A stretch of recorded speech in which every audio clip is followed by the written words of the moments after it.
General صاحب، امریکہ کے اس سے پہلے جتنے بھی وینچرز ہیں، چاہے وہ ویتنام سے ہوں، لبنان میں ہوں، اپنا لیبیا میں ہوں، عراق میں ہوں، افغانستان میں ہوں، یا ورلڈ وائڈ جو ان کی انگیجمنٹ سے ان سے یہ والی جنگ کیسے مختلف ہے؟ کیسے ایران اس میں سٹینڈ آؤٹ کرتا ہے؟ What are the basic differences? میں ایک جرنل سے اگر سمجھوں تو میں یہ سمجھتا ہوں کہ یہ جو آپ نے بات کی ہے نا کہ اس سے کیسے ڈفرینٹ ہے،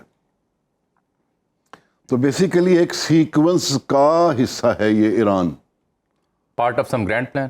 part of a grand plan. تو اب آپ کو تو میں آدھی بات کروں آپ کو سمجھ آ جاتی ہے، لیکن تھوڑا سا مجھے ایکسپلین کرنے کا اگر موقع جی دیں. پلیز. ہاں جی. تو towards the end of last century, وہ کولڈ وار کی سینچری تھی، تو ابھی کولڈ وار تو ختم ہو گئی، تو اب کیا کرنا تھا؟ تو اس وقت 3 چیلنجز ابھر کے آئے. ایک یہ تھا کہ رائزنگ چائنا ہے، اس کو کنٹین کرنا ہے، تو اس کا کنٹینمنٹ آف چائنا کی پالیسی بنائی گئی. پھر رشیا ول ریسرچ، تو پریونشن آف رشین ریسرجنس کی پالیسی بنائی گئی، اور جیسے یوکرین کی وار جو 4 سال ہو گئے. اچھا، تیسرا چیلنج یہ تھا کہ Muslim world will become more prosperous, war against terrorism. تو اس کے لیے جو بیانیہ نیریٹو بنایا گیا وہ وار آن ٹیرر بنایا گیا. تو سب سے پہلے افغانستان آئے، اور افغانستان چونکہ کنٹینمنٹ آف چائنا میں بھی فٹ ہوتا تھا تو سیکوینس وہاں سے شروع ہوئی. پھر ان کو بالکل ایسے جیسے ایران کے نیوکلیر کیپیبلٹی نظر آتی ہے، تو weapons of mass destruction Iraq کے نظر آئے، تو پھر یہ سارے ادھر چڑھ دوڑے. تو آپ کو پتہ ہی ہے کہ صدام حسین کو انہوں نے پھانسی دی. پھر اس کا نام انہوں نے عرب سپرنگ رکھ دیا. پھر یہ سیریا میں جا گھسے، لیبیا میں جا گھسے، ٹونیشیا میں جا گھسے، ایجپٹ میں جا گھسے. پھر انہوں نے ساروں کو ایروڈ کر دیا، ڈسنٹیگریٹ کر دیا. یہ جو ہمارے جتنے پرومیننٹ لیڈرز تھے ان کو مار دیا. بالکل ٹھیک. اور پھر ہماری وہ آواز بھی جب گم ہو گئی، کیونکہ ہم ٹوٹ پھوٹ گئے تھے، تو جو ممالک ان کے لیے سونے کی چڑیا تھے، سعودی عربیہ، قطر اور یہ والا جو جی سی سی ہے، ان کو انہوں نے اسی عرب سپرنگ میں سبجوگیٹ کر کے یہاں پہ اپنے اڈے بنا لیے، بیسز بنا لیں، انویسٹمنٹ کہ آپ انسیکیور ہیں، we are giving you the security. اب جب یہ سارا کام ہو گیا تو پھر اسرائیل کی باری آئی کہ اب غزہ شروع کرو. تو غزہ انہوں نے شروع کیا. غزہ کے اندر انہوں نے جو ایران کا فارورڈ پوسچر ہے، ہوتیز، حزب اللہ، حماس، جب ان کو اچھا سفیشینٹلی ڈینٹ کیا تو پھر اس کے بعد ایران کی باری آئی، میک سینس. اور اس سے پہلے ہماری بھی باری آئی. تو آپ ذرا سوچئے کہ ایک طرف سے انڈیا ہم سے لڑ رہا ہوتا، ایک طرف سے اسرائیل اور یو ایس ایران سے لڑ رہے ہوتے، تو یہ کام تو پورا ہو گیا تھا نا. اور ٹرکی میں بھی پھر آپ کو پتا ہے کہ کو ہوا. بالکل. تو یہ ساری جو ہے نا مسلم ورلڈ کو انہوں نے روڈ کر کے رکھ دیا، شٹر کر کے رکھ دیا. تو یہ اب کیا موازنہ میں آپ کو بتاؤں آپ کے سوال کا کہ ان سے کیسے مختلف ہے.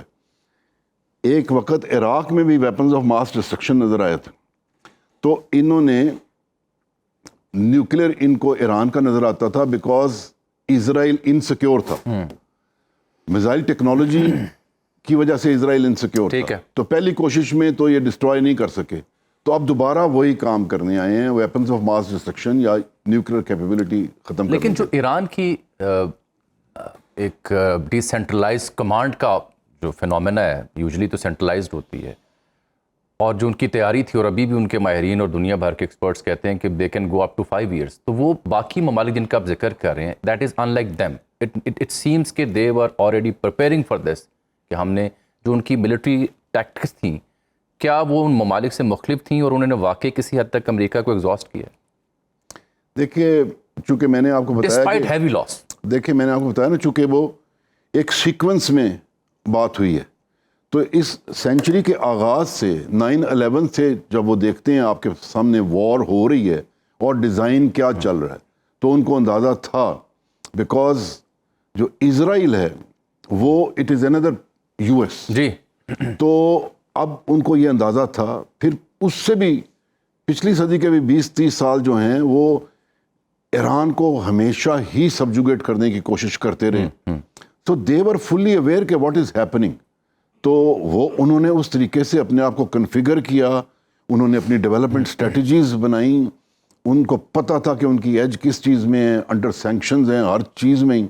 تو وہ میزائل ٹیکنالوجی میں, ڈرون ٹیکنالوجی میں انہوں نے پھر بہت ایکسیل کیا, and that is where they relied most, اور وہی آج ان کے سروائیول کی وجہ بنا ہے. جن صاحب, تازہ ان کی جو سٹیٹمنٹ ہے اس کے مطابق کیا اسٹریٹ آف ہارمز کو اس پوری جنگ میں جو امریکہ نہیں کھلوا سکا دعووں کے باوجود, اب 3 ٹائم مور پاور کا جو آرڈر دیا اس کے ساتھ کیا امریکہ اسٹریٹ آف ہارمز کو کھلوا سکے گا؟ دیکھیے, یہاں بھی ایسے بھی ہوا ہے کہ مسٹر ٹرمپ اپیل بھی کرتے رہے ہیں, ہاں کیا میرے ساتھ نہیں, ویسٹ کو بھی کرتے رہے ہیں. اچھا, پھر ان کو کہیں یہ اندازہ ہوا ہے کہ ایران جو بلاک کر رہا ہے اسٹریٹ آف ہارمز, تو لیکن اپنا آئل اس کا جو ہے وہ جا رہا ہے. وہ تو جا رہے ہیں, ہاں بالکل, اور وہ کما بھی رہے تھے اس سے. تو 500 ملین جو ہے وہ ڈیلی کما رہے ہیں, وہ لکھ بھی رہے اپنے پوسٹوں میں. جی ٹھیک ہے جی. تو انہوں نے کہا کہ یار اس کو ہم کیوں نہ سکویز کریں, اکنامیکلی ہم اس کو اسٹرینگولیٹ کیوں نہ کریں. بٹ دیکھنے کی بات یہ ہے کہ دس از کٹنگ بوتھ ویز. ایران کو چوک کرتے کرتے, اسٹرینگولیٹ کرتے کرتے وہ پوری ان ممالک کو بھی اسٹرینگولیٹ کر رہے ہیں جہاں سے وہ جو ممالک یہاں سے انرجی لیتے ہیں. اور دیکھیے اس میں بڑی سیکوینس ہے. وینزویلا میں انہوں نے کیا کیا, انہوں نے چائنا کو ڈسکنیکٹ کیا انرجی سے وہاں سے, اور اب یہ بھی انڈائریکٹلی جب ایران کو اتنا وکٹمائز کر رہے ہیں تو اس میں بھی چائنا شامل ہے.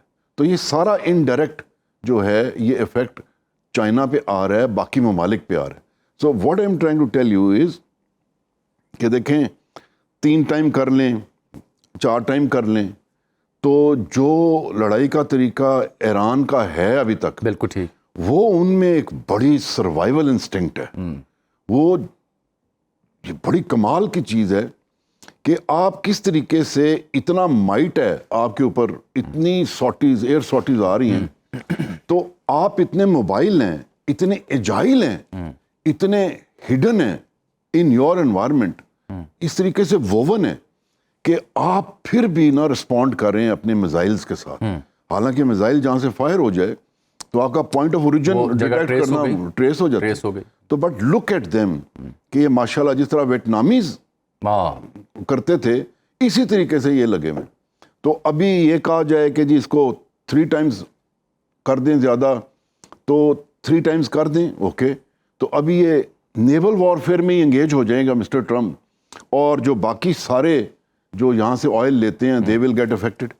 تو انٹرنیشنل اور گلوبل اکانومی کو بھی کیوس میں ڈال دیں.